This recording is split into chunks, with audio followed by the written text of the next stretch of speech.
Hello, everyone. Welcome. My name's Rohit. While we're waiting for maybe a couple more people to come on, feel free to get familiar with the Webinar Jam interface. Hop onto chat and say hello. Even tell us a bit about yourself, like what your business is, what you're here to learn. Start getting to know, get to know your other attendees, and we'll start in like just a minute. Just like it'll be really soon.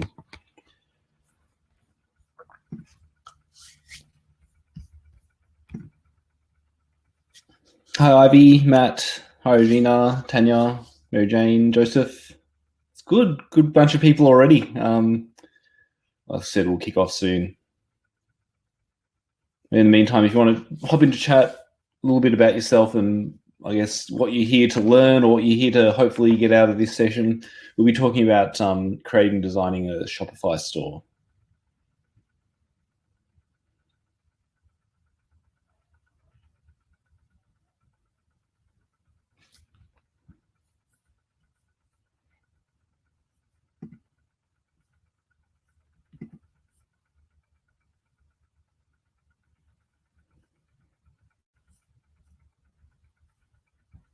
Well, Con's here again. Hi, Con.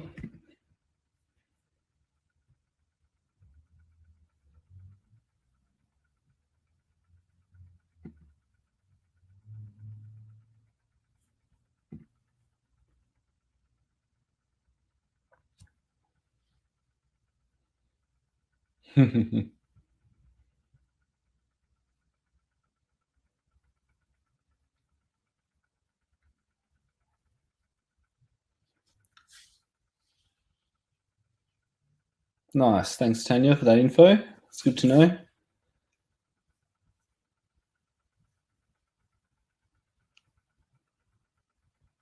All right. I think we'll get started anyway, and people can catch up as we go along. I think you will get the slides at the end of this, probably the end of the week. So don't worry if you kind of feel like you've missed stuff. You will be able to get the slides and kind of refresh your memory in that later this week, hopefully.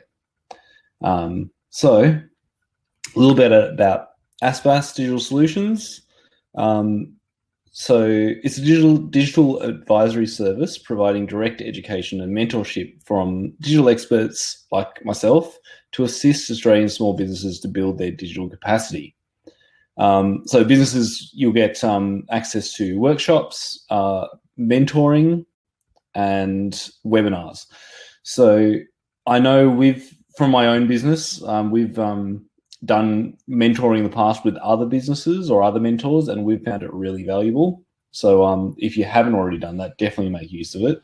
And if you already had some and you're eligible for more, I'd recommend doing that as well. Okay, next. So if you did need more mentoring, if you've had your 2 hours, you're allowed to get an additional 2 hours. So make use of that as well. And you'll find later there'll be links to this as well as surveys if you need. So my name's Rohit, or Ro, and I need to update this slide. We've recently renamed. So I was from Trio Agency, but we've renamed to The Good Hands. We are now doing the same things we always did, but we just had a bit of a name change because we kind of felt we were more of a consultancy than an agency, and so we've kind of rebranded so we don't have that agency word in our name.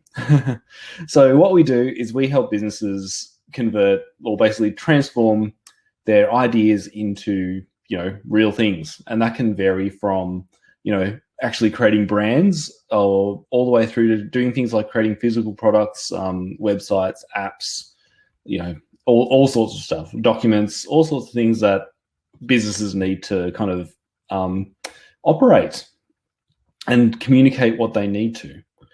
So I guess my role is a marketing strategist and technical lead. So I've done a lot of programming, data analysis, web development, a little bit of graphic design, and a few other things like that.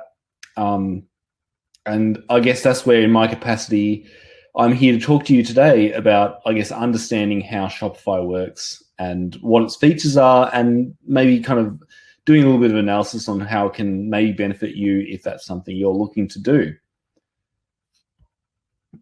While we're going through this, if you have questions, we will have time for questions at the end, a few, but if you want to just throw your questions in chat while we're talking, I'll be checking chat while I'm talking, so we can address it straight away. You don't have to wait till the end to ask your questions, so feel free to pop your question in chat anytime, and we can talk through them. All right, so today's focus, we'll be looking at a few bits of kind of background information. So why Shopify as a platform? Why would you choose it? What's good about it? Maybe how it works compared to some other platforms. Getting started with Shopify. Then a little bit more of the kind of nuts and bolts of it. So actually, how do you design a store? Like, not just setting the colors, but how do you change the layouts? How do you pick your theme? What themes are good and bad? You can kind of learn a little bit about that here. Navigating your store, there's a whole lot in the back end of Shopify that can be slightly complicated for people who aren't familiar with it. So we'll get comfortable with that. And then promoting your store, which will be just some tips and advice on how to kind of market a Shopify store specifically. So make sure you got your laptop, your internet connection. Obviously, you've all got your internet connection. A store idea and name. Now, you don't have to necessarily have your final store ready to go right now. If you're just playing with the idea, make up one. Make up a fake name and a fake idea for your store, just so that if you're going to follow along with us, or if you're going to do it in your own time, you kind of get to play with it yourself before having to actually kind of create your own. Some products. And again, if you're not doing it right now, just sample products or just ideas of products that you can just enter in quickly. Your social media channels, pen and paper or computer drawing tools. And we'll touch on why later, but basically it's to help you do a bit of planning. And we'll talk about that in a minute. So first of all, why Shopify? So there's a bunch of reasons why you would choose Shopify as opposed to a lot of other platforms. One of the reasons is that there's a lot more flexibility and integrations. So when I'm talking about flexibility integrations, it usually comes out in the form of the features. So there's more apps. Shopify is specifically built with a lot of marketing. Shopify is actually, you can definitely sell services on it. We've got a couple of customers who sell services on Shopify. It depends on exactly what you're trying to sell and how. In my experience, there are better platforms if what you're trying to do is sell bookings for meetings. So for example, if it was us, which we do consulting, I'd be trying to book people in for meetings, and I find Shopify is probably not the best solution for that. But if you are selling services of another kind, like if it's, digital downloads of, materials or, things like that, Shopify can be good for it. But yeah, Shopify is probably best for physical products, but you don't have to sell physical products on it. But that actually plays into that talk about flexibility. We've got a customer who sells online cooking classes, actually online and physical cooking classes. So Shopify can handle ticket sales for them, as well as providing things like Apple Wallet tickets and all sorts of things like that through its flexibility and integrations. So you can use apps, marketing apps, or other apps to kind of do more with your website. There are extremely good templates, and I mean, you may not all be in this situation, but coming from the perspective of someone who codes websites, Shopify actually lets you modify templates yourself, which is very different to something like Wix or Squarespace, where the templates are fixed and you can customize whatever you want within that scope. But the moment you want to do something that the template doesn't do, you can't do it. Shopify actually gives you the ability to edit the template. So even if it's not yourself, if you have a web developer, they can actually help you customize your Shopify templates, whereas they cannot help you really with customizing your Squarespace or Wix templates to the same level. There's more sales features, which, like I said, we will touch on, and there's clearer analytics. One of the big things that Shopify does is it's built specifically for selling, and is really built specifically for selling products. You can sell anything, but the idea behind Shopify is that it makes it very easy to sell products, and the data they provide based on what people are buying, what's popular. They even give you data on people who've filled in a shopping cart and then abandoned that cart. There's a whole lot of information in Shopify and kind of options in Shopify to make selling your products a lot easier. And they don't come with other software. So you can't, for example, with Squarespace, get the same level of kind of data out of your abandoned shopping carts and what people are buying as you can from Shopify. And like I said, if you want to stop me at any point, feel free to. Shopify is higher converting. So Shopify, out of probably every shopping cart or e-commerce software I've seen, has invested a lot of money into their checkout process, to the point that they now have, their own kind of, I think it's called Shop Pay or something like that. They have their own kind of technology for identifying previous customers, saving their information so that the next time they buy, they don't have to enter all their information. If anyone does buy much online, I've certainly had it happen to me, where you buy something from a Shopify website, you may not have even noticed it was a Shopify website. And then the website tells you, we're going to send you a 6-digit code, fill it in, and your purchase is done. And then you just fill in the 6-digit code that appears on your phone, and it remembers your credit card details, your billing address, and it just fills all that for you and says, is that right? And you go on.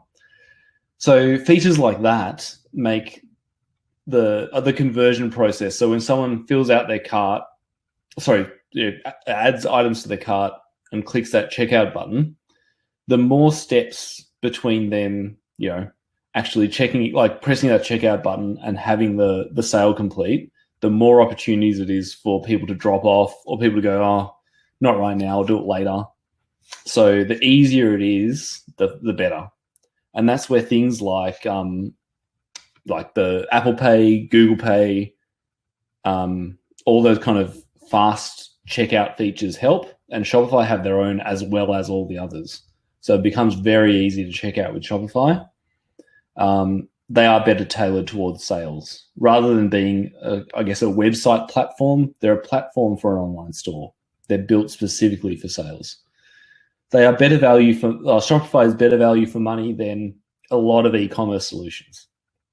So you can, for example, set up a website in WordPress and install a plugin called WooCommerce, and that's completely free. But you got to also factor in that there are other things that you need to buy. So you need to pay for your hosting. You have to pay for your SSL certificate, or you can get a free one. But then you also have to pay for things like maintenance and updates. And you'll be paying for a payment gateway and all sorts of other kind of things that you also need in order to sell. Shopify combined that all into one. And if you calculate the cost, especially of maintaining a website, in time or money, whether you do it yourself or you pay someone to do it, Shopify is actually cheaper.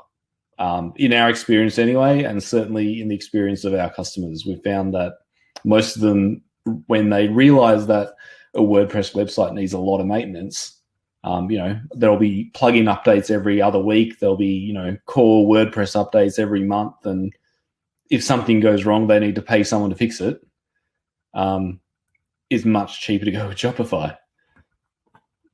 There are more sales channels. So Shopify actually integrates a lot of kind of sales channels, including physical channels. So they offer their own point of sale system. So you can actually in-store accept payments through Shopify. which actually comes in handy when you're doing things like giving away gift certificates, selling gift certificates or giving away, discount codes. It can be centralized and integrated, and also with your inventory. If you're selling physical products as well as online products, it's good to have the inventory numbers line up. They also integrate with things like Square. So if you do have a Square kind of POS system, you can integrate that with Shopify as well. And they have better shipping integrations. It comes with the more advanced plans of Shopify, but you can actually integrate things like Australia Post so that it can automatically calculate shipping for you by weight or size or however you want, and even do things like printing labels for you. And it's got better support. There are a lot of merchants, over 1 million, which means there is a lot of people in, I guess, the Shopify community that can support you. And there are forums. You'll find that, plenty of people have answers to common questions about how do I do this or how do I do that. It is the second largest e-commerce platform after WooCommerce, but it is better supported in the sense that you have a paid kind of access to paid. I don't know what Retail Express is, Kath. I've never heard of Retail Express. Look that up. Okay, it's another POS system. Is probably worth something that we can look at when we're actually when we're in Shopify, which we will do shortly. We can have a look at their apps and see if there's a Retail Express app that will integrate your POS with them. So the way Shopify actually provides better support is the fact that within your Shopify account, you can instant message someone from Shopify who will help you. And they'll help you at no extra cost. It's all part of the service fee, which is one of the benefits of going for a paid subscription service as opposed to something free like WordPress, where the moment something doesn't work, you're going to have to pay someone to help you. They've got a really good knowledge center and, like I said, fast support service. All right. That's why people tend to pick Shopify ahead of other software for an e-commerce website. So just to repeat, if you're just trying to build a normal website or a website where the main purpose is content and a secondary purpose is to sell a few products, Shopify may not be the most cost-effective option for you. You might want to go for something like Squarespace or WordPress. But if you're building a primarily shopping website, Shopify is probably the best option at the moment anyway. So with that said, we're going to actually go have a look at Shopify, how to get onto it, how to make it work. And again, if you get stuck or you want me to stop or repeat something, let me know. So first thing we're going to do is we're going to sign up for Shopify, or if you have already got an account, sign in. So if you're going to sign up for Shopify, all you have to do is go to shopify.com.au, and either you'll find that first kind of bar where it asks for your email address and start here, or the free trial button at the top right-hand corner. Go through one of those paths. They'll take you to the same thing. It doesn't actually cost money to set up a Shopify account. It'll only cost you when you want your website to go live. So you will get a 14-day trial without having to put in any payment details. But the moment you want your website to go live, you have to actually have everything kind of all your building settings in place and stuff. So do that. Or like I said, if you've already got an account, sign in, but we'll move on from there. The first thing it's going to ask you to do is to enter a few details about yourself. Now, it will ask for things like your name, your address. Put in all your business details. Even if you're purely an online business, enter your business address. People won't necessarily see it. It's actually so that Shopify can set you up with their online payment gateway and start accepting payments on your behalf. So they actually need your legal entity information. If you got your ABN handy, put it in there. And like I said, if you're doing this along with me, feel free to let me know if you're getting stuck.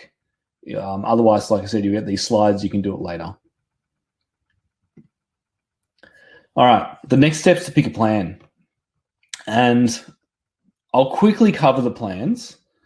So the plans are basically centered around a couple of different variables. The first one being the number of people who are going to be able to log into your Shopify account. So at the basic end, it'll be 1 or 2. I think it might be 2. 2 staff accounts. And then as you go up, it becomes 5 and then 15. For most of you, 2 might be more than enough. If it's just yourself working on it, you only need 1. Or if you've got a developer helping you, you have yours and your developers. Or if they're a Shopify partner, they don't even need to take up one of your accounts. They can actually just get access when you allow them to. So there's that. This number of staff accounts. Again, like, unless you have a large team already that you need to get onto this, the basic plan is probably fine. The other one, I'm just going to have a look. I've got this. Yes, I've actually got a slide for this. So I'm going to go across the next slide. So this is kind of a summary of what the plan gives you and whether you need to pick a higher plan.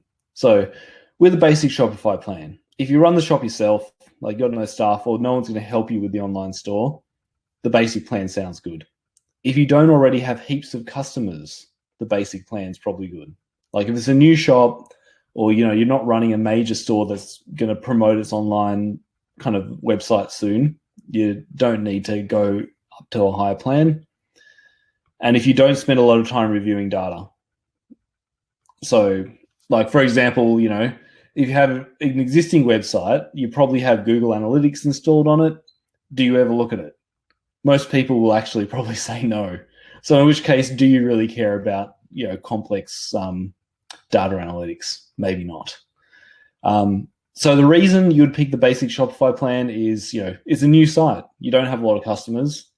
The reason I've got that there where it says, if you don't have heaps of customers, Shopify plans, which I'll go back one, charge you less the higher the plan is. So for example, it might be a little bit hard to read here.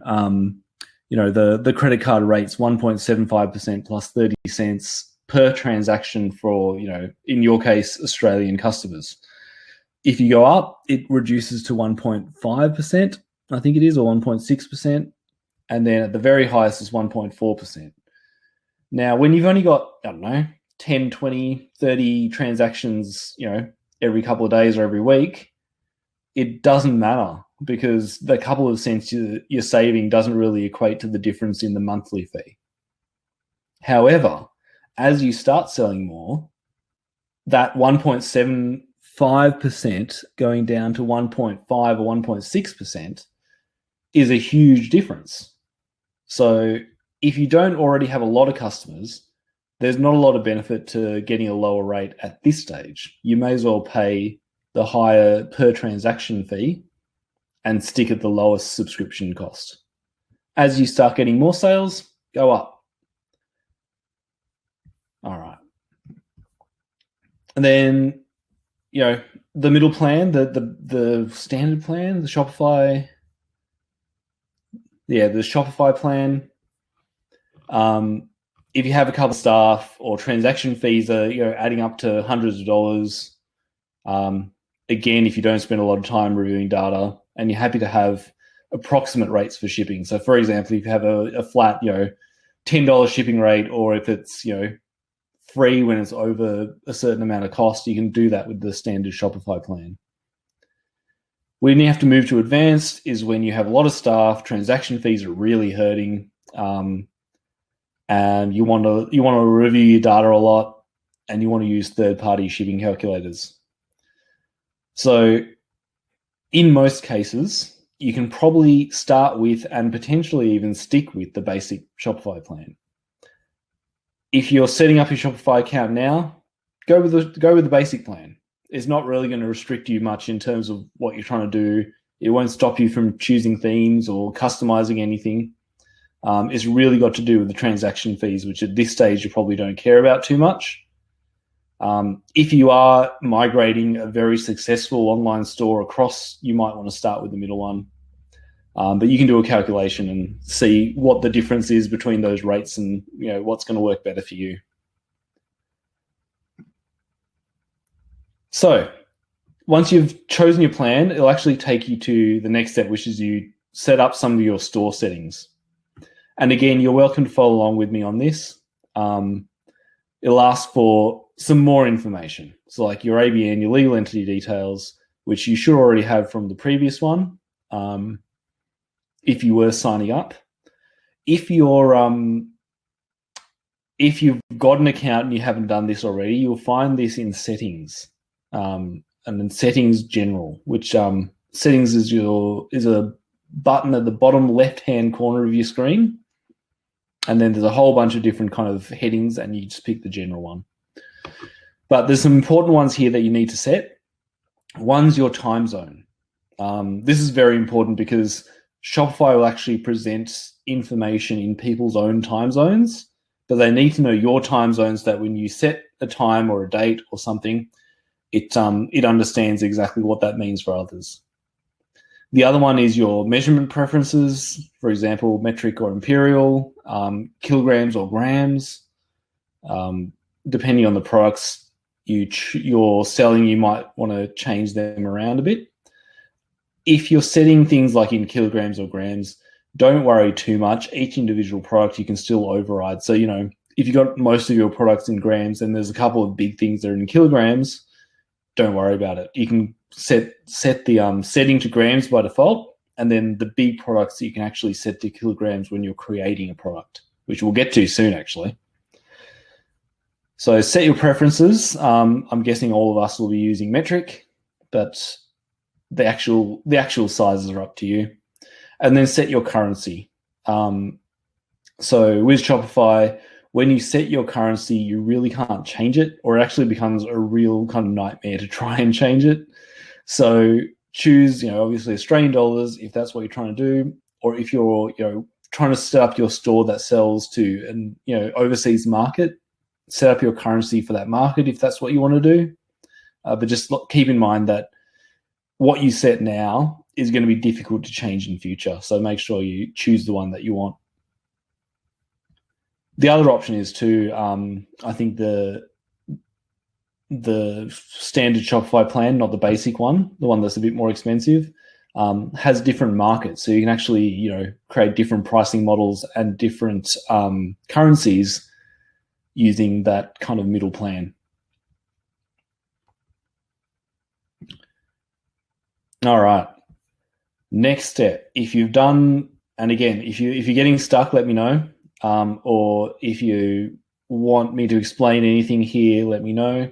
Otherwise, we're going to move on to domains. Now, if you are following along with me, I'm going to ask that you don't do this step with me, because things can get quite complicated and it's something you're going to want to take your time on. So if you go to online store and domains in the left-hand menu, which we'll look at in a second, there's a couple of options. There's actually 3 different options. If you have an existing domain, you can click that connect existing domain link at the top of the box, and that will give you the instructions on how to connect your existing domain. If you want to buy a new one, you can click that blue button, buy a new domain.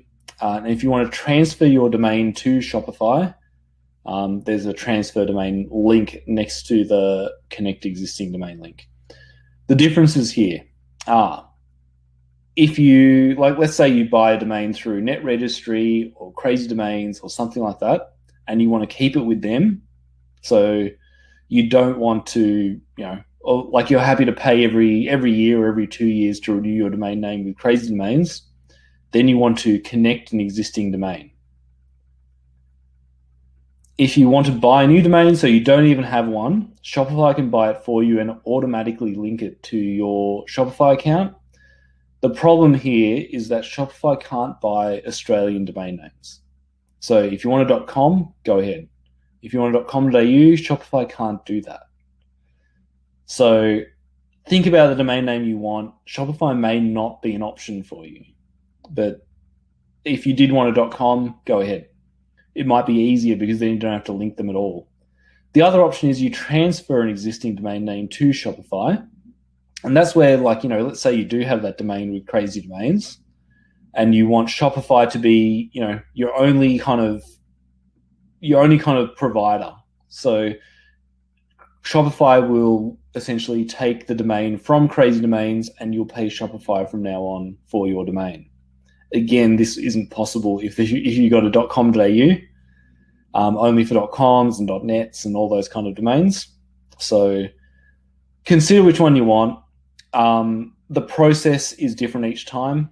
If you're connecting an existing domain, Shopify will give you some instructions, and you're going to have to follow them, and how you follow them depends on where your domain is. But you should be able to get support from your domain provider to kind of set it up the way they need you to. Buying an existing one's very easy. You just pick the domain and pay for it, and Shopify will do the rest. And transferring a domain is, again, it takes a bit of a process where Shopify will ask you to complete a few steps, and again, your current domain provider should be able to help you with that. So like I said, probably don't do that right now, but if you're going to link a domain, refer back to this slide later, and you can go from there. And again, if you've got questions, let me know. All right.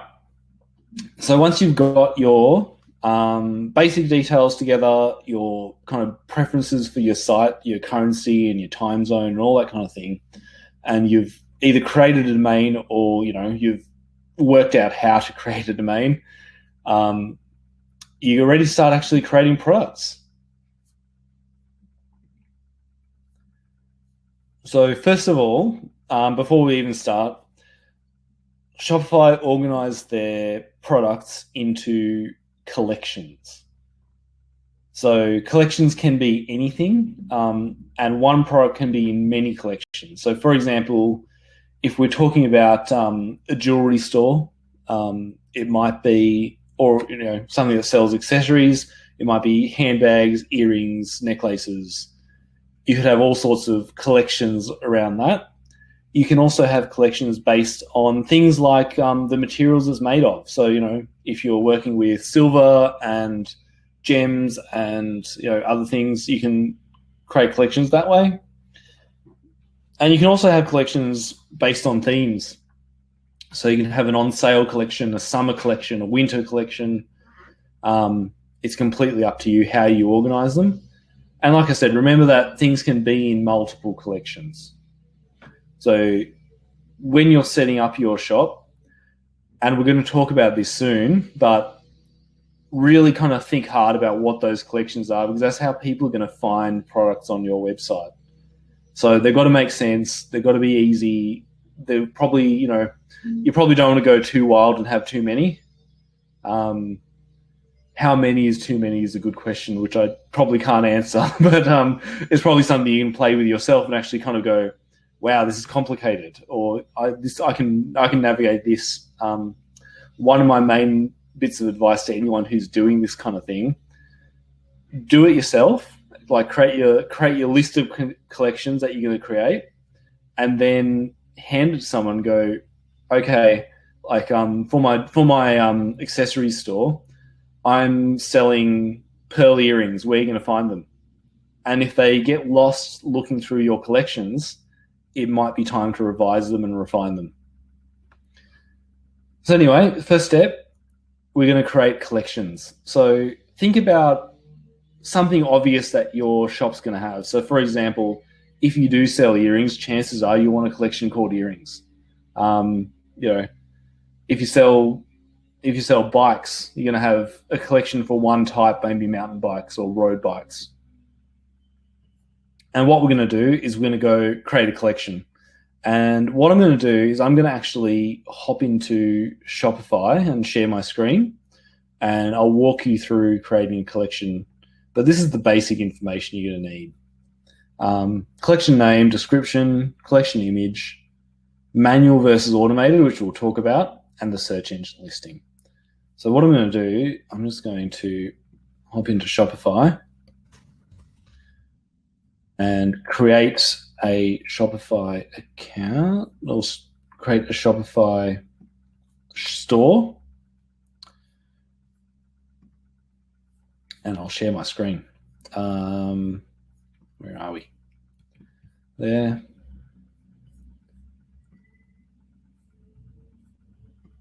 Okay.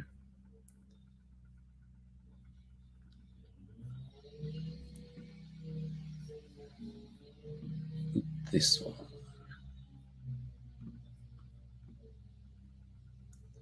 All right. Actually, what I'm going to do, stop that. I'm going to share the screen. All right. There you go. So for me, I'm going to create a development store just for tinkering.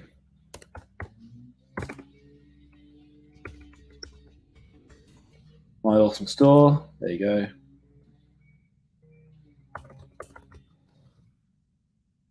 Okay.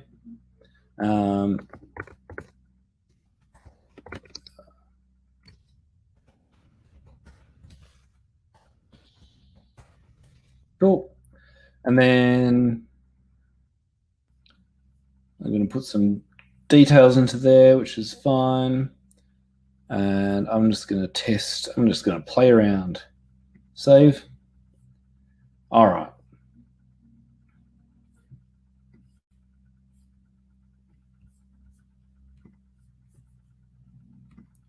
So even while I'm doing this, I've got the other window open. So if you want to chat or if you want to ask a question, let me know. All right, my store's ready to go.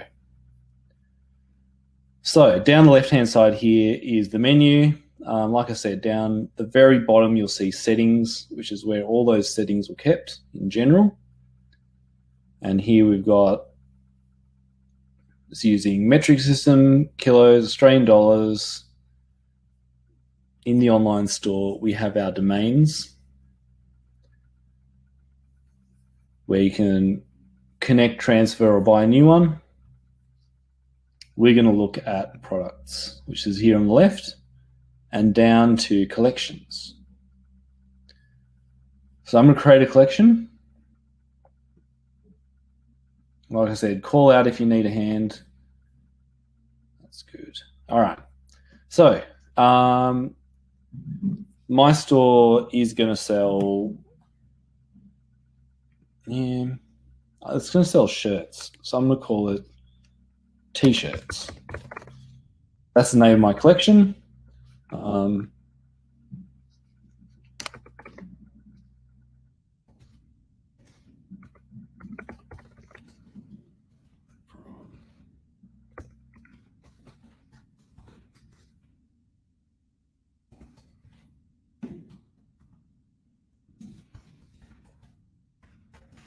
Cool. All right. So down the side here, we're going to add an image as well. Cancel. We're going to add an image later. Down the middle here, we have, here we go.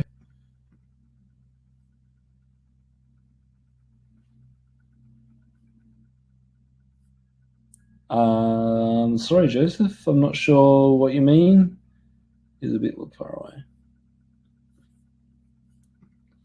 away. Hopefully everyone can see my screen. So collection type, this is where you choose manual or automated. There is an option for you to automate which products go into which collections. So for example, you can set product tags or product prices or vendors, which is who makes the product, titles. So for example, if I name all my T-shirt products something something T-shirt, I can create a rule where product title contains T-shirt. If it fits this, I'll zoom in. I'll try.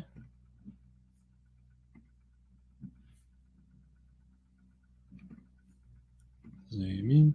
Is that any better?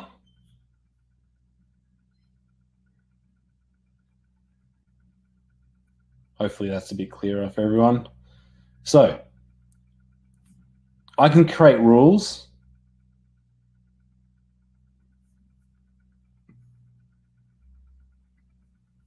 I've zoomed in my screen, so hopefully that's a bit larger.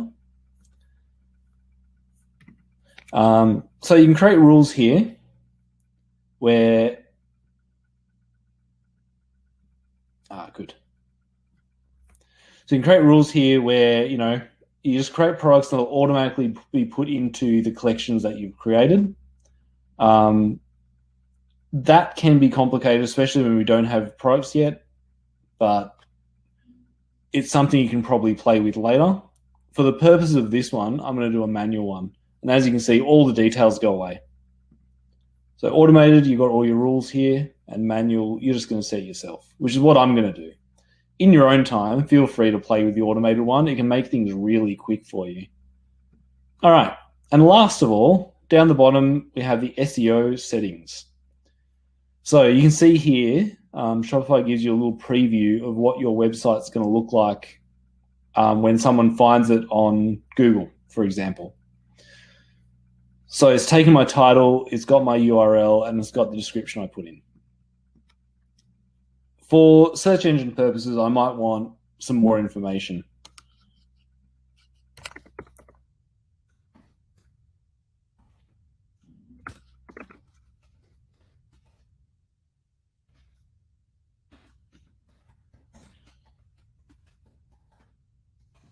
Cool. And you can add more text there as well. You can change this to 90s band t-shirts. There you go. And that's done. What that does is that will tell search engines what kind of text I want to show when someone sees my store in their results. So I'm going to save that. And we will have that collection sitting there. All right, any questions about that? Hopefully that was pretty straightforward. Because next we're going to move on to products. And if you're following along, feel free to do the same, or like I said, you will get the slides later which show you these screens. So when you're adding a product, it's basically the same thing. So there you go. I've already got a short sleeve t-shirt. So I'm going to go, what was a good 90s band? Nirvana t-shirt. Cool. There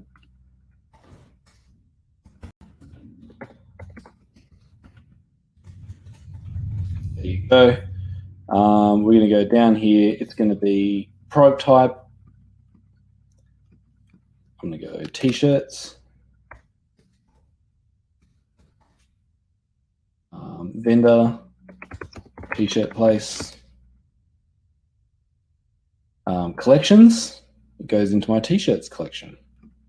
And as you can see, you can have as many as you want. You can type them to find more.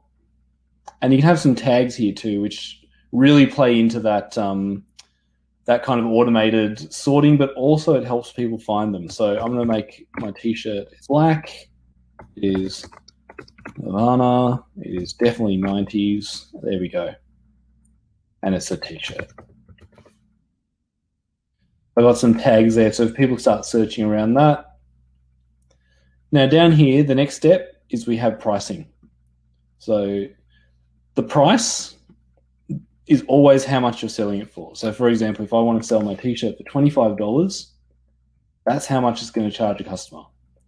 The rest of it is more for marketing and your information. So for example, the compare at price is what it's originally at. So for example, if I want to make it, it was originally $35, but for you it's $25, that's where I put the original price. Then I get to put how much it costs me. So let's say it cost me $10 to make. It gives me a little bit of information of what my profit is and what my margin is. This is purely for our reporting, so we can actually leave that blank and it won't matter. So Con, if you're selling a service per hour, you would actually be creating variants based on what kind of blocks they're purchasing, which I'll show you in a minute. That's our pricing, stocks and barcodes, and we'll get down to that, Con, in a second. Quantity available. You can have 10, you can have 0, you can have whatever you want. If you have 0 in there and you're tracking quantity, it's going to say it's sold out. So you just untick that and it'll sell as many as you want. If you have a limited quantity, you have to specify it. And you can even sell while it's out of stock. So Con, in your case, you'll be taken off track quantity because people can buy as many of your services as they want, I would assume. And I'm going to do the same for this one, so I don't have to manage inventory, but you can actually if you want to. Shipping, you can set a weight. So if you're going to, if the shipping costs have a certain weight, it's, you can specify it there so that when you're calculating shipping costs, you can do it. Country, region, you can choose from anywhere, but that's only for customs information. If you're only selling within Australia, you don't need to worry about this section here. So my t-shirts weigh 300 grams. All right, and this is where, if you got questions like Con did, you can create variants. So let's say I had a black and a red t-shirt. I could actually go color, black, red, etc. In Con's case, who wants to sell a service in time blocks, you can sell time, 1 hour, 2 hours, 3 hours. All right. And you can add other options too. So like, let's say, especially with clothes, you can have size and color. But I'm going to go with Con's example here since he asked. And then you have your variants. So you can go 1 hour is, in terms of a service, it might be like $150 for 1 hour. 2 hours is 300. 3 hours, we're going to give them a bit of a discount and go 400. And then people get to choose between the options, and the cost will vary each time. Hope that helps you, Con. I'm going to, sorry. Quit. Okay. But that also applies for anyone else. So obviously, if we're selling t-shirts, you can have size, you can have color, you can have style, whatever it's going to be, and you can create up to 3 variants. And even though it has these options here, as you saw with my example, you can actually type in anything you want. So, it doesn't have to be size and color and material and style. This is just the common kind of ones that people choose. You can actually type anything. So once you've done that, you also have your little SEO bit at the bottom where you can change the information that search engines see, like this. And you can save. One thing I'd gloss over was the images. Again, up here, you can upload your own images. When you are selling products, it is worth being careful on copyright. So if you don't have rights to the image, you may not be able to sell it. If you have an official supplier, they should be able to give you high quality images that you can use for your shop. Getting them off the internet yourself may be perilous, or do at your own risk. So I'm going to hop back into this.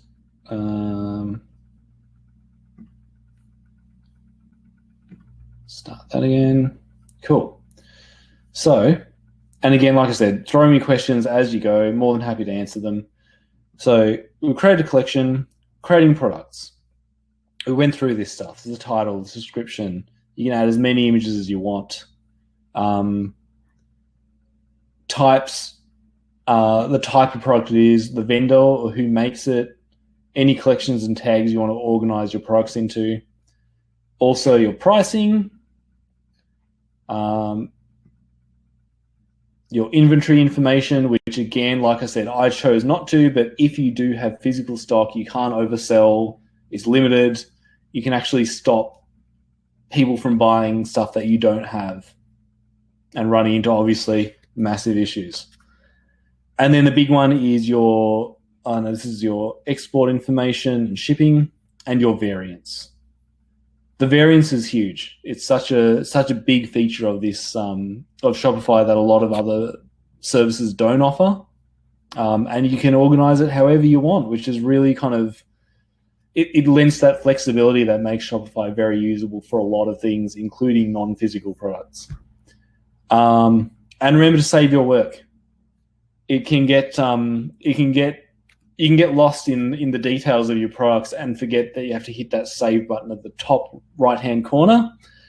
Shopify will warn you, but obviously if you spend a lot of time entering some information and don't save it or leave the site, it can be quite frustrating. Products are huge. There is actually a lot to products, and there's a lot of information to enter in. What I'm going to show you next, I'm going to go back to my Shopify website. There's a couple of things that you can do with products that actually makes it easier. So they have mass editing tools. So for example, you can edit products in bulk. And I currently only have one, but for example, you can see if I want to edit my variants, I can do it in kind of like a table. Or you can actually export and import your products. And import, like let's say, you're setting up your store and you have 300 products. You don't want to go through this form 300 times. It's just too much, especially with your variants and everything. So instead, you can actually just import a whole bunch of them. Importing, you can actually enter any information you want. It'll just ask you what goes where. But the easiest way I find to do it is to actually export. So if you hit the export button, you get a little... so you can have... I'll answer that in a minute, Tanya. You can have as many... so when you export, you'll get a table that has all the information of your current products, and you can just add to it. And when you import, it'll give you options like, do you want to rewrite everything, so get rid of everything you got and just put the new stuff in, or do you want to update things that are already there and add new things? So that import-export lets you do a lot faster. Tanya had a really good question in chat, which is how many variants can you have per listing? The answer is you can have 3 kind of groups of variants. So for example, if I go back to this t-shirt, and I'll go down to my variants. Here are my variants. Where is my all products? This one. So add variant.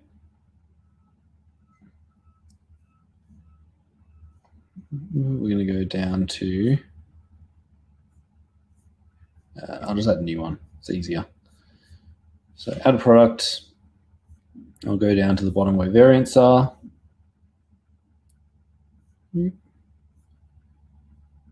Tags, organization, product status, variants.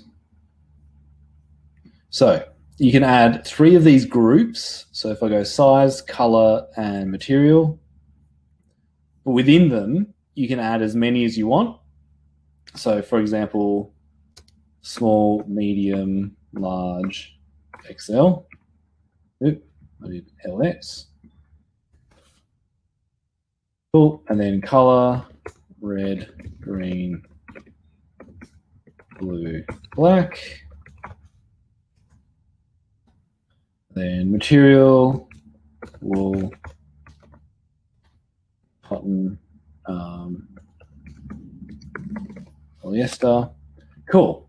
And what this will do is it will give me every combination of all of these variants. So for example, there will be a small red wool option. There will be a small red cotton option and a small red polyester option.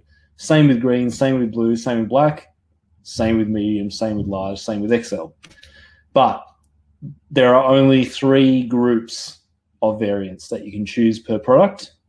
So for example, if I've got size, color, material, and I also want style, Shopify won't let me do that. So keep that in mind. It's 3 kind of groups, but within those groups, you can just keep adding to this as much as you want. So I hope that makes sense. If you did want more than these 3 groups, you might want to actually either split your products out or look at apps that will do that for you. Yeah, Con, that's exactly how it works. So yeah, three is usually enough. So the way it works is, as much as it's got suggestions here, all you have to do is type to get rid of them. So I'll just, so if I want to, let's say I'm doing something mechanical, and I want to do it by gauge, I can call it gauge. Or if I, scale, I'm selling hobby planes, and I want to sell it by scale, I can do that. There are apps that will increase the number of variants. Again, keep in mind it gets quite complicated, especially for the customer. Like, if you think about it, they're already choosing 3 things. If they have to choose 4 or 5 things, maybe we need to split them into different products. But it certainly is possible. And yeah, like I said, variants, you can create absolutely anything you want there. Cool. I'm going to discard this product. And we're going to go back to our slides. Cool. All right. So again, if you want me to go back, or if you want me to recover anything here, let me know. Otherwise, we're moving on to designing a Shopify site.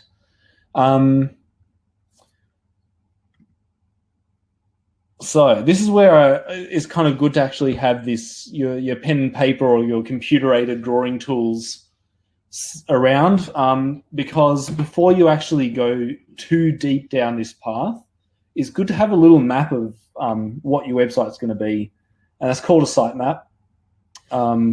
But the way you go about it is this. So you just start thinking about, aside from the products and collections, which you've already kind of spent some time thinking about, what pages do you need for your website? So chances are you definitely need a home page. Yeah, Con. Good question. I touched on that, but I didn't really look at it too deeply. So I'll go there quickly. So back on here, where we have our products, I'm going to add a new collection, and I'm going to call it the 90s collection. Cool. Oh, I need some text. This is all 90s stuff, and it's going to be manual. Cool. All right, so now I have 2 collections. I have the 90s collection and t-shirts in my products. So assuming I've done it manually, which I have, you would have to go to the product, and here on the right-hand side, you have a couple of things. Down where it says organization, there's collections. So I'm going to take this particular t-shirt out of the homepage. I'm going to add it to the 90s collection here. So you organize collections on the right here in the organization section, where you also do your tags and things. If you did use automated ones, you could do it based on the word 90s or the word t-shirts, or the fact that it's made by the t-shirt place, or that the product type is t-shirts. There's a whole lot of ways you can automate those collections, but if you want to do it manually, it's just on the right-hand side. Cool. And then we're going to go back to our slides. Cool. All right. And start. There we go. So think about what pages you need. Chances are you need, a home page, like I said. You need maybe an About Us page. It's always good to have if you're a business. People like to know who they're dealing with in terms of a business, not necessarily, doesn't have to be all about you as a person. You might have FAQs. You might have, a contact us page for, support, or if you have a physical store. And you will definitely be needing things like, a privacy policy, terms and conditions, a shipping policy, a returns policy maybe. So then we're going to, once you've kind of thought about that a little bit, we can create a page. But what I want to do is quickly show you, I guess, how to sitemap your website. So you can do this with anything. You can do it with Microsoft Word, because all it is drawing boxes and putting text in boxes. So I have a bit of software called Balsamic Mockups, and I'm going to share my screen there. So hopefully you can see that. Everything's going to look really tiny because this isn't like a very huge tool and I can't really zoom in. But what I'm going to do is I'm going to write everything big so you can see what I'm doing. So here's my first box. I'm going to put in some text, make it big text about that. And we're going to call it home. So we're going to start with the home page. And underneath your home page, you might have, like I said, in my case, I've got my T-shirts category. I might have a pants category. I might have a whole bunch of categories. And then I'm going to keep building, but this time I'm going to think about some pages. So I'm definitely going to have an About Us page. And I'm going to paste that and go all the way across and have a contact page. Then under T-shirts, I'm going to have a bunch of T-shirts. I'm going to have my Nirvana T-shirt and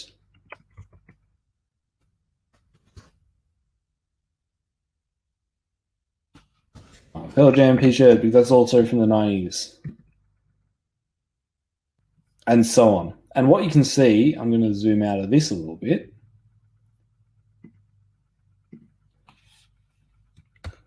Yeah. Will be a bit far away.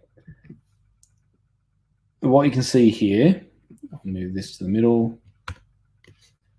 is there's now a little bit of a map on what my website's going to be. I've got a home page. I've got essentially a top level menu. People are going to be going through this to find what they want. And then under that, I'm going to remove that one. People will be able to actually browse the products. Then not in the top menu, I'm going to add other things. So I might put this as my bottom menu. We're going to have things like terms, privacy, returns. Maybe that's all I've got. And this gives me a bit of a structure. So when I'm actually making my website, I know where things are going to sit and how things are going to look. I might even want to add up top here a sale, on sale kind of item. On sale. Cool. So I'd recommend doing that. Again, not necessarily right now, but when you're going through the process of making a website, don't just start making pages and making collections and things like that. Actually think about how your website's going to be laid out, how people are going to find that information, and it'll be a lot easier. So first thing we're going to do, obviously most people, if not everyone, will want a contact us page. I'm going to demo that by creating a page on my site called Contact Us. You can follow along, or you can create one as well, however you want to do it. What I'm going to do is start sharing again. So you're back on My Awesome Store.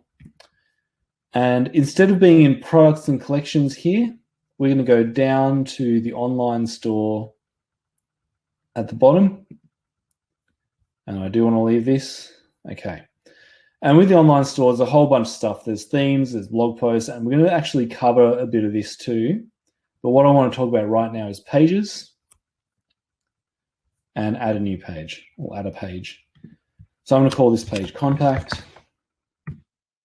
And here I'm going to have some basic information about my store. So call us on 1300 123 456. Email us at hello@roseonlinestore.com.au.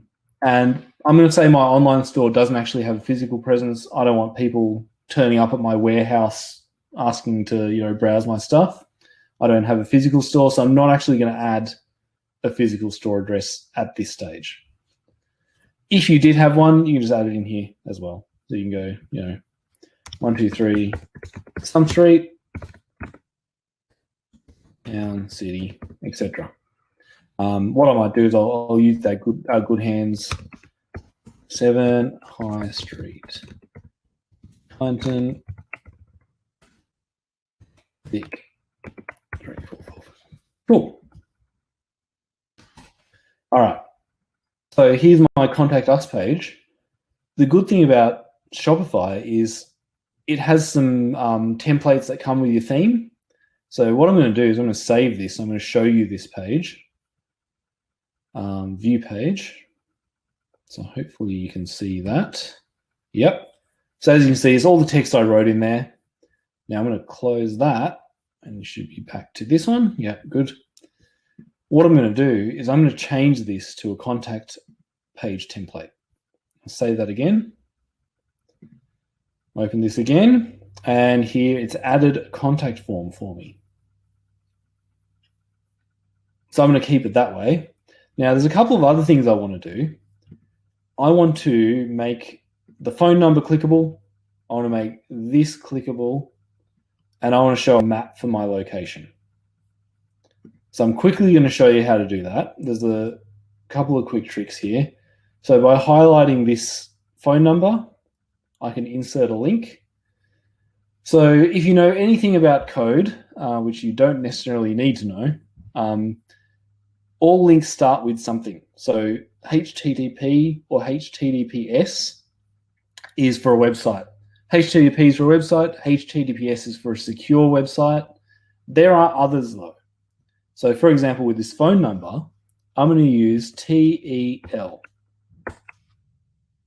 This tells your web browser that the following is a phone number. So 1300, you can have spaces, you don't have to have spaces, 456. And then I'm going to say, call us at 1300 123 456. Insert link. That is now a clickable phone number. On my computer, the default tool for using, so I guess for calling people is my FaceTime. So if I click that on my computer, it's going to launch FaceTime. If I click it on my phone, it's going to try and make a phone call straight from my phone. Same applies to this one. I'm going to add a link. Add that link. Now for an email, it is mail to Rose Online. Hello at roseonlinestore.com.au. Again, email us at. So you'll see what I'm doing is I'm adding a link title to my links. It helps for SEO. It also helps for people who have things like text readers So if they mouse over or their text reader goes over this link, it'll actually say the words, email us at hello@roseonlinestore.com.au. So they'll know exactly what we're trying to do. So now we have these two linked. And if I save this and view the page, they're links now. I can actually click them to call or to email. There's one more thing I want to show you with the contact page, and it's a bit of a trick that you can use yourself. I'm going to go to Google Maps. If you do have a physical store, you can actually add a map of your store really easily. So for us, our business is called Good Hands. So as soon as you see this screen where it's got this information here on the left, you can actually use that to link your store. Yeah, Connor, you're right. Shopify is actually pretty intuitive. It beats WordPress by a long way. I find Squarespace potentially even better if you're not primarily building a store, which is probably something you might want to consider if you're doing service-based selling. But for actual product selling, Shopify is amazing. So I want to put this map of Good Hands, which is here. I'm just going to zoom in. That's where we are. I want to put that on my store, so I'm going to click Share. And you can send a link, but I don't want to do that. I want to embed a map. So I'm going to click this. And you can do this as long as the place is listed on Google. So there's options here. We can do it medium. We can do it small. We can do it large. We can actually set our own size, where it's like 800 by 600, and I can preview that. That looks good. But I'm going to just do a medium for this. And it gives us a bit of code here. Don't need to know what that code is. I'm just going to copy it. So I'm going to click that copy button. Yep. All right. It's told me that it's copied it. So I'm going to go back to my store. Now, this bit does get a bit complicated. I'm going to show it to you, hopefully slowly, that you won't get lost. But if you do, let me know. Up here above my text, there's a whole bunch of tools. So you can change things like what type of text it is. I can change it to a heading. I can bold it. I can italicize it. You can add lists, either bullet lists or numbered lists. You can indent. You can change the alignment. You can change colors. You can add tables. You can add images. You can do all sorts of things. The one thing I want to do here for this one is I want to show HTML, because what Google gave us is code. And if we paste code in here, it doesn't actually work. What we need to do is change it so that we're in the code view. Now, you can ignore all of this. If you're actually somewhat kind of, if this doesn't make you, give you a headache, you can kind of see what it's doing. So you can see some of the words I've typed. You can see that this is my link. It's got the tell bit. It's got the actual number. It's got a whole lot of things.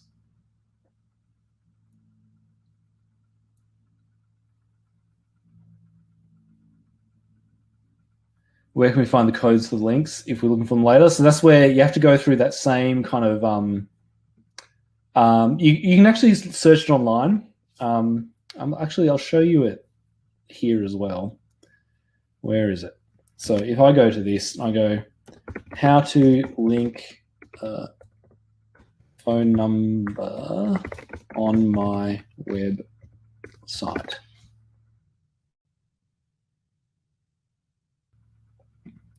So this is probably, and it's going to sound a bit silly, this is my way of finding out everything. Now, I know this off by heart because I do quite a lot of it, but if you just type it in, you will get instructions. So for example, here, it gives you a little bit of information on what a link is, how to create a link. Then it goes straight onto this, TEL:, and then it gives you an example. So you can Google it. The main thing is that the fact that you know that it can be done, you should be able to find it online. But like I said, you can type it in here once you've got it, and it's literally the TEL. This kind of stuff gets added because it is code. If you remove all the spaces, it solves that completely. You won't see that again, but it works. So edit link. But what I want to do is I want to show you when you actually do change to code view. I've still got that code pasted from Google. Now, that's really complicated, and you don't need to know how it works. The main thing is that we pasted it in when we're in that code view. As soon as I get out of code view, there's my map. With good hands and everything, it shows exactly where I am. Now, if I save that, I'm going to view my page. We should see that there as well. There you go. And it's not just a picture, it is a map. So you can see I can move that around. I can change to a satellite view. I can, go off to Google to view a larger map. I can read my reviews. I can zoom in and out. So it's a really easy way to add things like a map to your page. You can add anything. So for example, I know, if you have a MailChimp account and you want to add your MailChimp subscribe form, it's the same thing. You can add it to a page by clicking this show HTML, pasting the code that they want you to paste, and then go back to this. And the same applies if you want to insert it into a table. You create your table first, and then it will show you where you can actually insert it in, and you can put them, for example, side by side or however that's going to work. So that's how you create a page, and in this case specifically a contact page. I can get rid of the contact form by changing it to a default page, and within here you can add all the information you want. Hopefully that helped. But yeah, so Janine, if you're looking for the email or the telephone code later, literally Google it. Ask Google how to do that. And now that you've kind of seen it once or twice, hopefully you should be able to actually kind of go, I see where that is now when I'm actually adding it. Or you can copy and paste and give it a go. All right.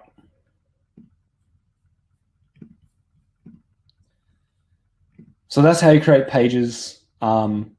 Really basic overview is you create the title, you put the content you want in that second box, and at the end you add the same kind of search engine stuff that we showed with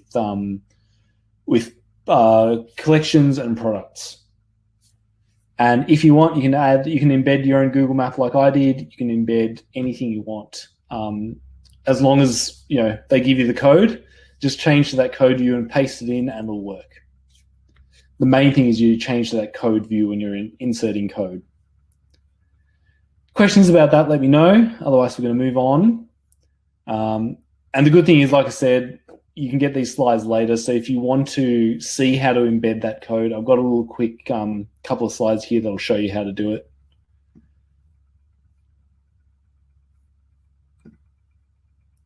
Like this. So hopefully, yeah, totally, Con. So HubSpot, again, has that similar embed code, and you go through the same steps. You just need this slide here that I'm looking at now, where you go to, in this case, not your contact page, but maybe, the footer or a block of your homepage. Add that code using the show HTML icon, and then click it again, and you should actually see the outcome. So you should see the form while you're editing, and then when you save, it'll just work.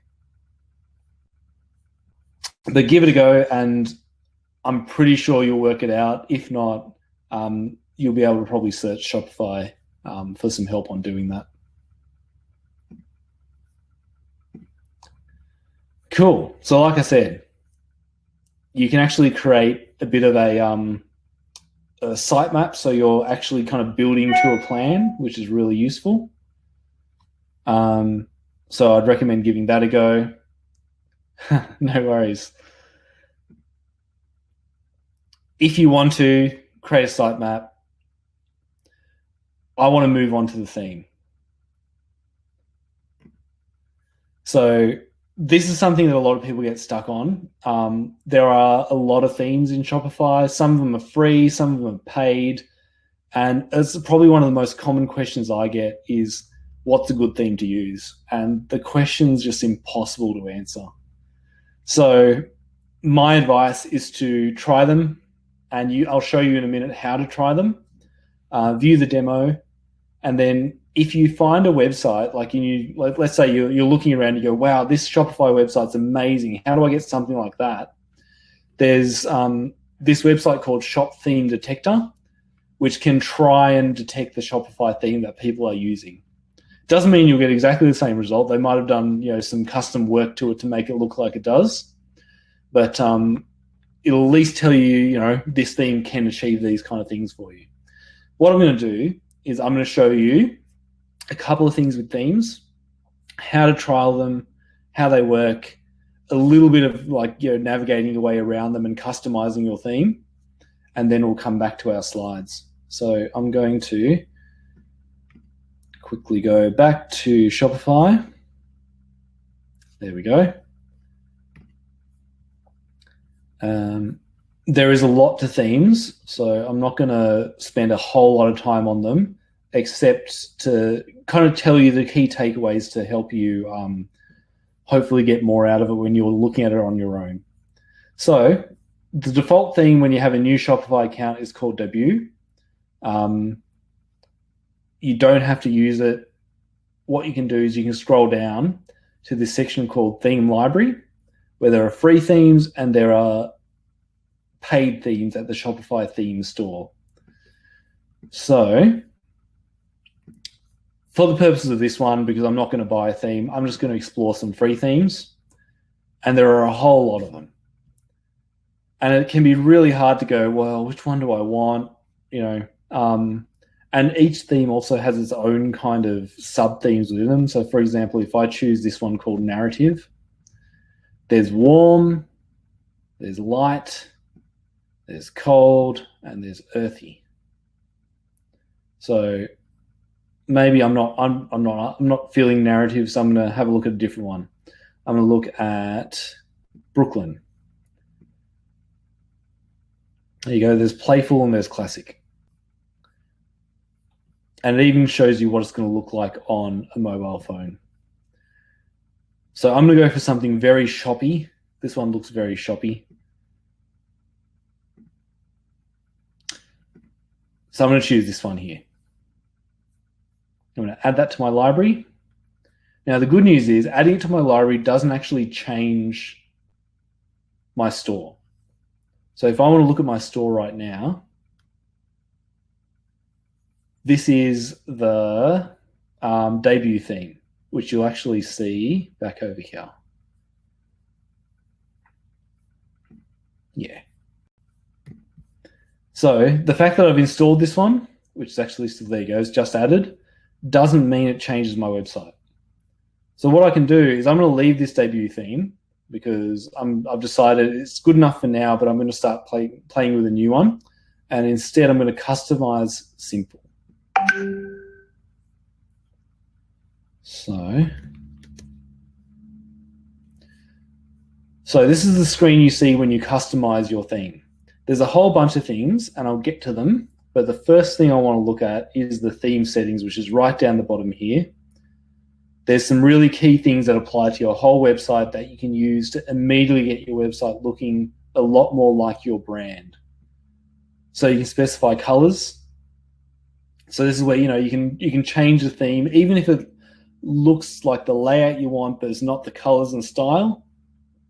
You can change the colors here, and it can look a lot more like your website. Typography. It's underrated. Your typography or the fonts you use actually can impact your website a lot, and especially if you have brand fonts. Your brand fonts can be really representative or make people really remind themselves of your brand. So being able to change it to whatever you want here is really useful. You get to change the fonts as well as the size.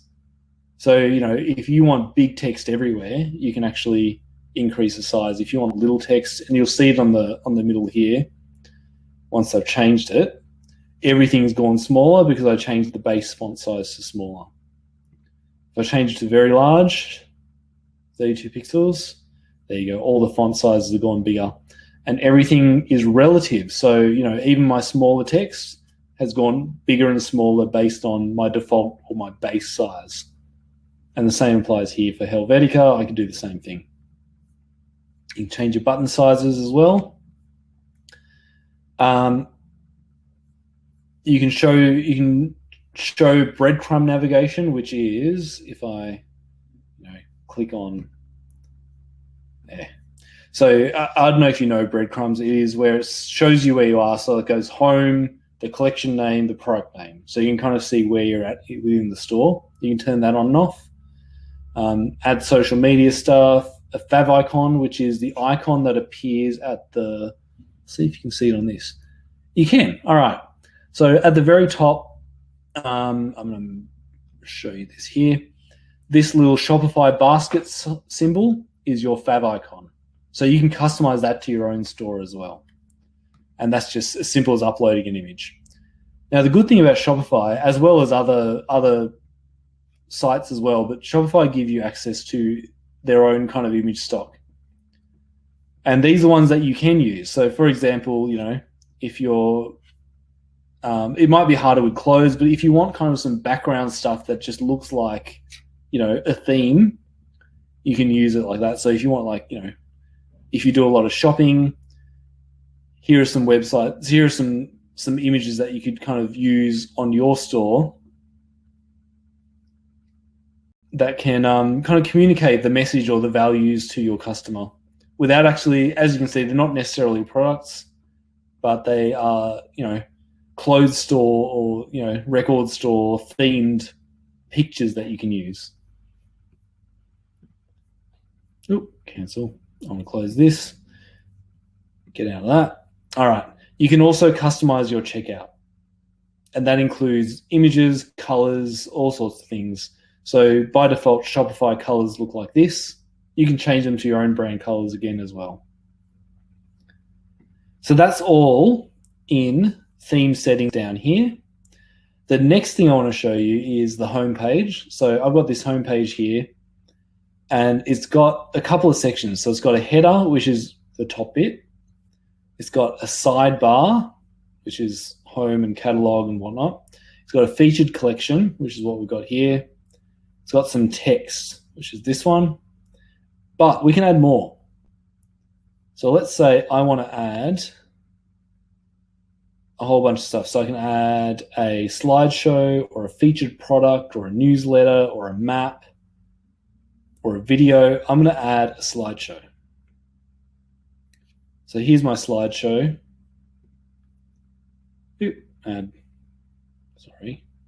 Slideshow. I'm going to select that slideshow, and then I can add slides. So I don't have any images. I'm going to explore free images. I'm going to pick this one, and then this one.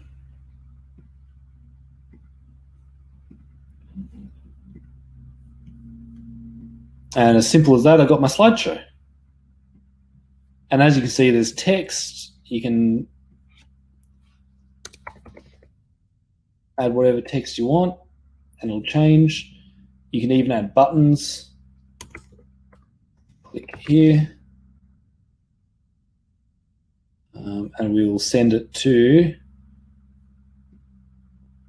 there you go. There's my click here button. As you can see, it's very customizable. What I then want to do is, let's say this slide, I'm really liking this. I want it to be much more prominent. I'm going to drag it up. You can probably see me doing this. Up to there. I want it above my featured collection too. There you go. So now the first thing people are going to see is my slideshow. Then they're going to see my featured collection. Then they're going to see the text. I think I want that text underneath my slideshow. So as you can see, you can rearrange it however you want. The other thing I want to show you, so that's how you manage the home page. Other pages, you can actually click this drop-down button here to change other things. So you can change collection pages, lists, actual pages, so I can actually look at my contact page here. Now you will notice on other pages, as much as it has a header and a sidebar and a footer, you can't add sections. So only the home page you can add sections, or you can actually create custom themes that will do that for you. The idea is that those sections are for the home page, and then every other page has a standard format that's just simple to kind of read and use. But you can browse through them all. You can change collection pages. That's what collections look like if there's no collections. Sorry, if there's no products in the collection. You can kind of change settings within there. You can change your product pages as well. Actually, I think because I don't have products, it's not showing it to me. But aside from that, so that's how you navigate between the pages. That's how you customize the home page. The other thing that's really useful is this little computer icon up here. It lets you view your website as a mobile view. So this is what my website currently looks like in mobile, or as a custom kind of, full screen view. That's what it looks like on a desktop mobile. So it's important because, obviously currently most people do their internet browsing and shopping on a mobile device. So you have to make sure that your website is mobile friendly. Good thing is Shopify's themes are all responsive, which means they all work on a desktop and a mobile. So if you are making a shopping website, especially kind of retail where you're doing clothes or accessories or something, you might want to actually make the whole thing in mobile view and then flick to desktop to see how that looks like as well. Once you're done that, you can save it. And when you're ready, you can do a few things. You can preview it. So this is what my website's going to look like currently. So the difference between desktop and full screen is however wide your current screen is, which can be huge, it can be small. You can actually use Shopify on a tablet. So if you're currently editing on a tablet, it's just going to show you what it looks like on that tablet. Whereas desktop is a specific dimension. It's probably the dimensions of a medium-sized laptop, actually. It's about 1280 pixels wide. It's probably not the size of a full desktop in the sense of, if you have a very large screen and a big desk. But as you can see here, I can preview it with my current information. Now, obviously right now I have very little current information, but I can do, for example, search for my t-shirt.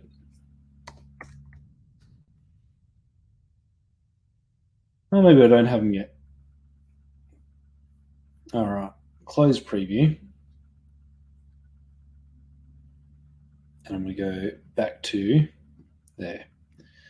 So when I'm happy with it, I've done my preview. I've decided it's definitely better than my current one. I'm going to publish. Ask me if I'm sure, which I am.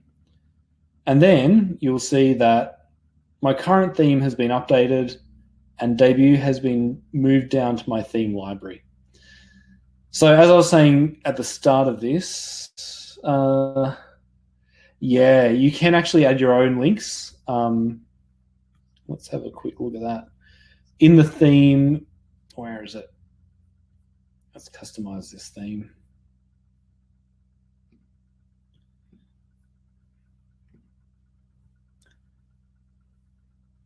So there's a whole lot. You'll have to actually either code that in yourself, which you can do through the page, or you can add sections. So different templates will have different bits. somewhere in here,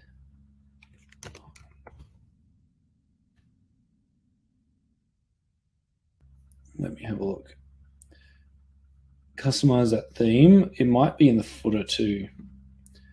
It might be a matter of creating a link in the footer. So add content.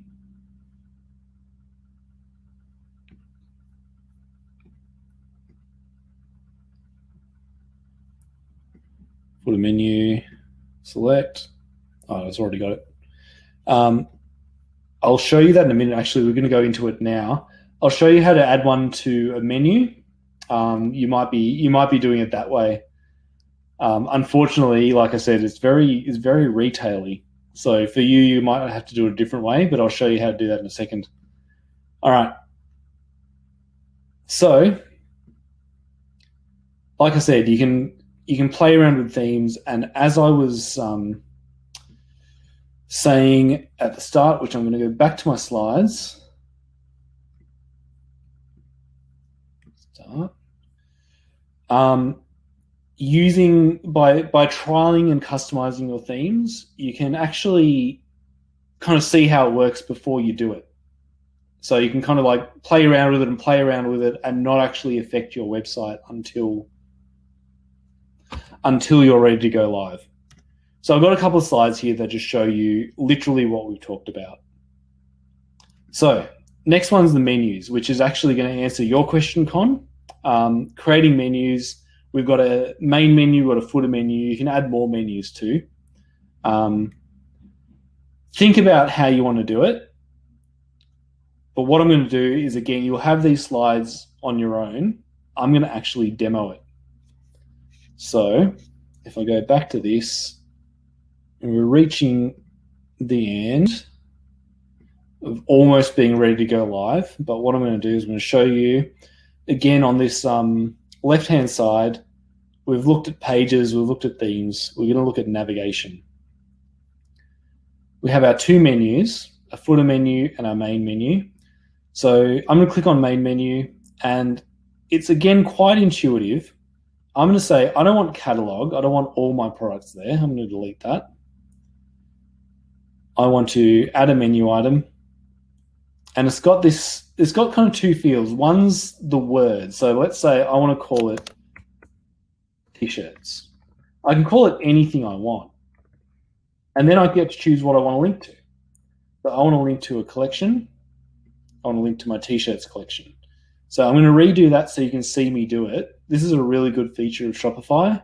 Rather than having to type in a link or search for stuff or find what you want to link to, you can actually browse what Shopify has.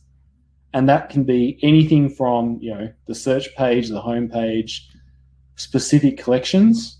You can even do all collections, specific products.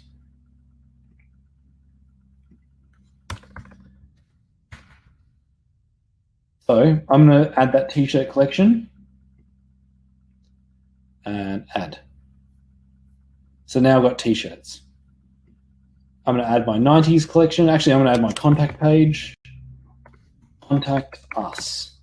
And as you can see, I don't have to use the same name as the page. I can type whatever I want.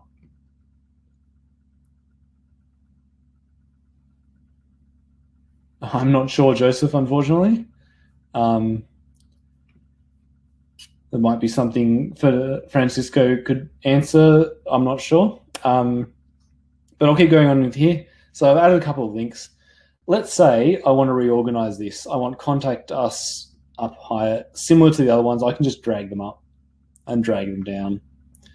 You can also use this to create submenus. So as you can see, I've dragged it and it's now indented. So that's at the very edge.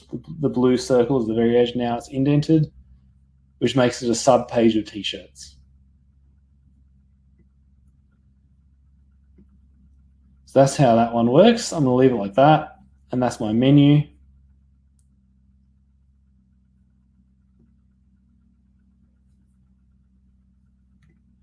And I'm going to save that menu. For Yukon, I'm going to go back to my footer menu, and similar to how I added a page and a collection, you can actually add a link. So I'm going to go LinkedIn, and here, instead of adding any of these, you can actually paste your LinkedIn profile. So I'm going to go LinkedIn.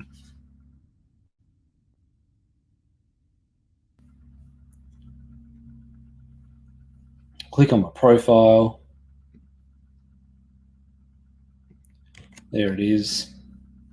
And I'm going to go back to here, paste that. And then that becomes my LinkedIn profile.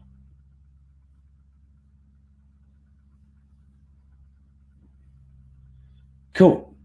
And then if I save that, save my menu, I'm going to quickly publish this product.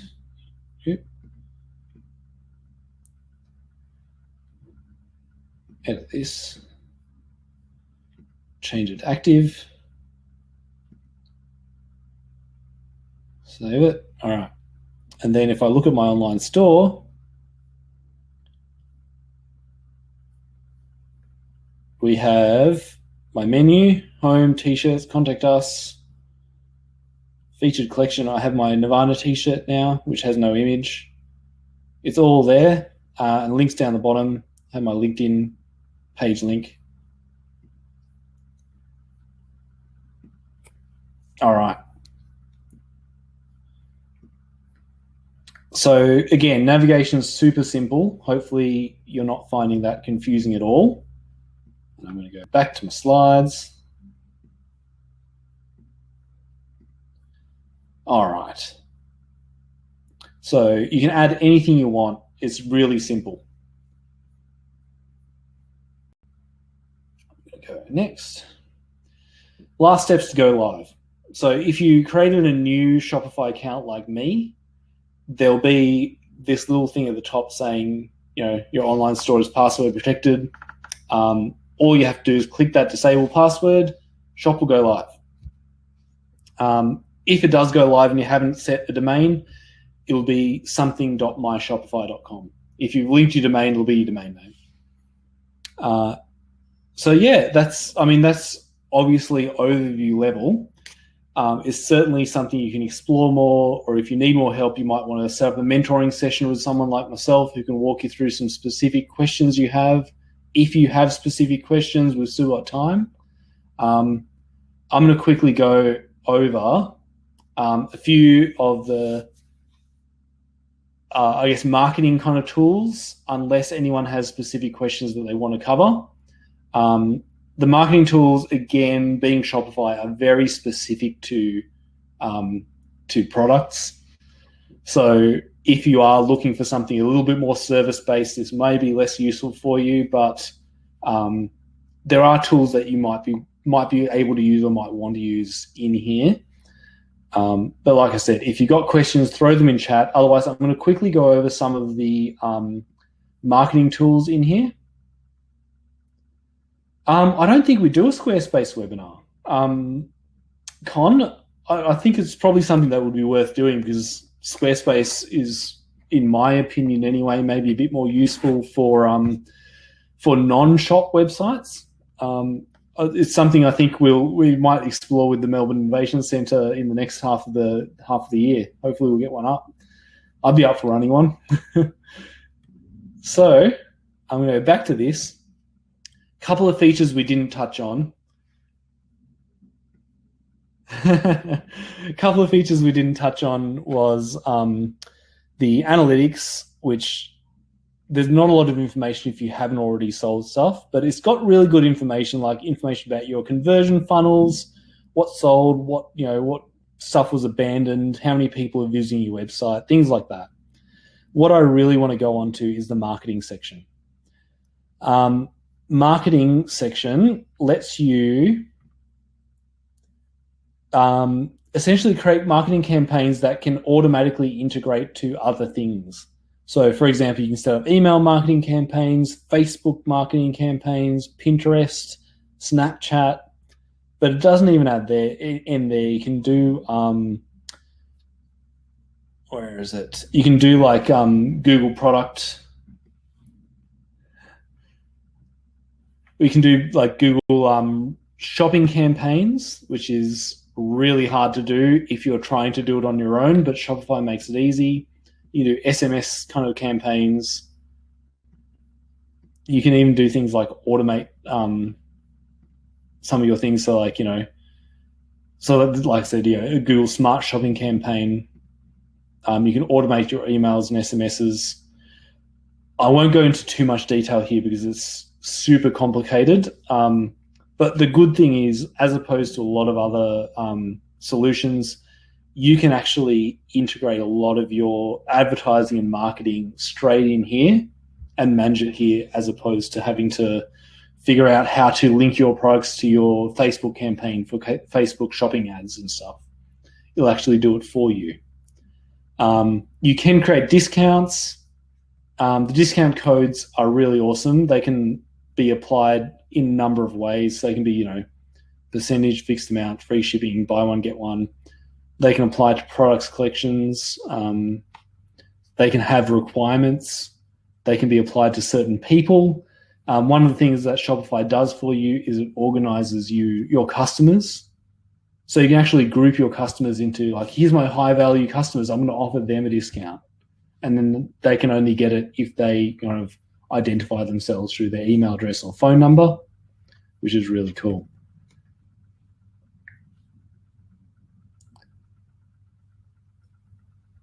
So Janine had a really good question. Once an order is made, what format does the information come to you so you can post the order? So it comes to you by default in an email, but it also is here in the customers section. The orders section. So you'll see there's a list of orders. They'll be ordered by date. They'll have statuses such as, pending, confirmed, shipped, which you get to manage. Or if it's a digital product, it'll just, automate that for you. But for physical ones, you can actually come in here and flick and go, yep, I've shipped that one, so that's gone. Unfortunately, being a test store, I can't really show you a whole lot, but I'll go t-shirt. Let's add one of these t-shirts. Notes. Come to the side door. I don't know why my t-shirt's $150. Send invoice. 2.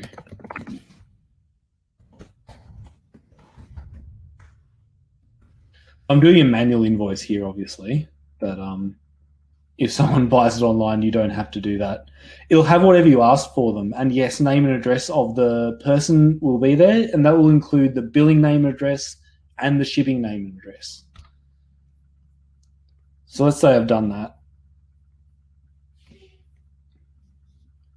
I'll look at my orders. Oh, I don't think I saved that. But yeah, it'll include everything. So if you've ever been through the checkout process of a store, we'll just go and buy this online. Add that to cart, view cart, checkout.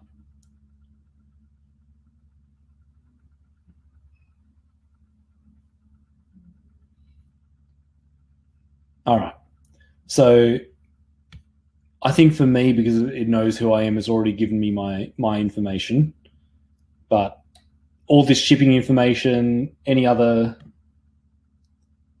name and address of the person who, so it'll have that information, like, the shipping address, the name of the person, the address of the person, the email address of the person, the phone number of the person, whatever they give you, it'll have, and the default information will be email or phone, sometimes both, and name. And then of the obvious information such as shipping address and billing address will be there. What it won't give you is things like their credit card details and stuff like that, because it'll process it for you. All right. Any other questions?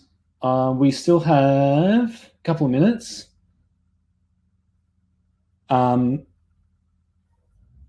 If not, I'll just go back to this. Anything else anyone wants to know or wants me to go over?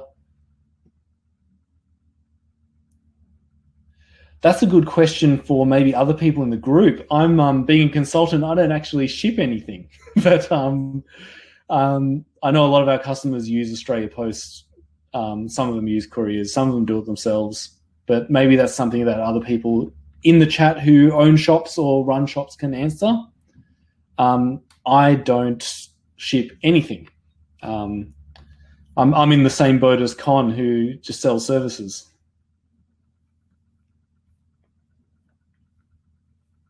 Anything else anyone else wants to know? I'm going to go back to my slides.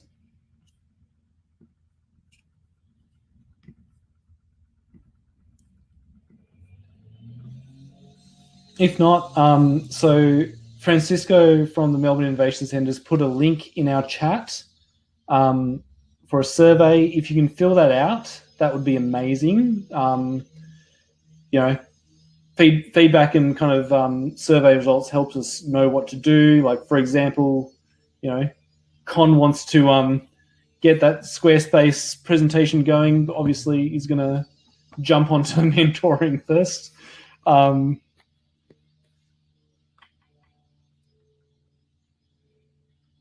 Con, good question. Aside from Shopify, Squarespace, and Learn WordPress, are there any other site creators you should look at? So my opinion and it's purely opinion based on what I've used, Squarespace is the easiest to learn for making a content-based website. It will also do things like let you sell products, let you sell memberships. It will do all that kind of stuff. But for content, Squarespace is easiest. Shopify is the easiest if you're selling products. WordPress is the easiest if you have some kind of technical background, because it lets you do whatever you want, but you have to do everything yourself. Other ones like, Joomla are worth investigating. I mean, there's nothing saying you have to use WordPress if you're building your own. You might want to use Joomla or Magento. They're both options. Drupal is another option. How good they are is probably, it's how much you enjoy using them. They're all essentially the same. Wix I have heard great things about but have never used. Originally I heard terrible things about them, but they've really improved. I haven't used it myself, but I've heard it's good. Best value for money, Janine, it's going to depend. If you're selling products like actually an online store with, let's say, 30 to 100 products or more, Shopify is going to be the best value for you. Just because it will be easier to organize than something like Squarespace or Wix. If you're not selling something on that scale, like you got 10 products and they don't all need to be customized, Wix or Squarespace may be a better option. Like I said, I've not used Wix in a long time. When I used it, I wasn't as impressed with it as I have been with Squarespace.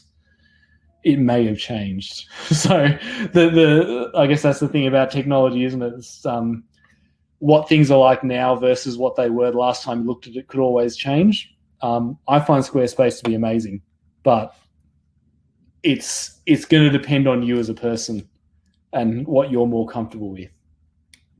But yeah, Wix is definitely an option, and it's not something I'd write off. It's a viable option. I don't know of many others. Thanks, Tanya. I'm glad it's been helpful. Thanks, everyone, for your questions and for your time. Hopefully you got something great out of this. And again, like I said, if you can just click that link at the top to complete the survey, it'll help us a lot.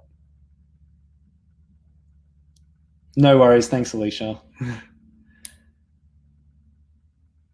And I think I'm not sure. I think this is continuing on next financial year too. But if you want to grab mentoring time, book it in, because it's worth the time, and it's free for you guys, so it's great.